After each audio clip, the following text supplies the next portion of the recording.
ଜଗନ୍ନାଥ ଓ ଛୋଟ ବାପାଙ୍କ କାହାଣୀ। ପୁରୀ ଶ୍ରୀମନ୍ଦିରର ସକାଳ ପବିତ୍ର ପବନ, ଘଣ୍ଟିର ଶବ୍ଦ ଓ ଭକ୍ତିର ସୁଗନ୍ଧରେ ଭରି ଯାଇଥିଲା। ଛୋଟ ପିଲା ବାପା ତାର ମା ସହିତ ପ୍ରଭୁଙ୍କ ଦର୍ଶନକୁ ଆସିଲା।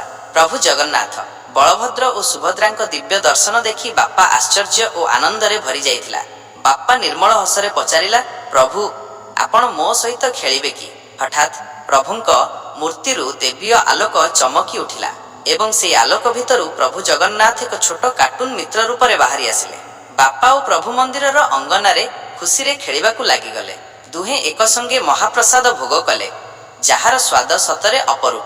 ସେହି ସମୟରେ ବାପାଙ୍କ ମା ଚିନ୍ତାରେ ତାଙ୍କୁ ଖୋଜିବାରେ ଲାଗିଥିଲେ। ପ୍ରଭୁ କହିଲେ, ବାପା, ମୁଁ ସଦା ତୋ ସହିତ ଅଛି ଏବଂ ଆଲୋକରେ ମିଶି ଯାଇଲେ। ବାପା ଦୌଡ଼ି ତାର ମାଙ୍କ ପାଖକୁ ଯାଇ ଗାଲି ମାରିଦେଲା। ଏଠାରେ ଗାଲି ମାରିବା ବଦଳରେ ଗାଲରେ ଚୁମା ଦେବା ଭଳି କିଛି ହୋଇପାରେ, କିନ୍ତୁ ସଦା ଭକ୍ତଙ୍କୁ ସୁରକ୍ଷା କରନ୍ତି। ଏହା କେବଳ ଏକ କାହାଣୀ ନୁହେଁ, ଏକ ଆସ୍ଥା।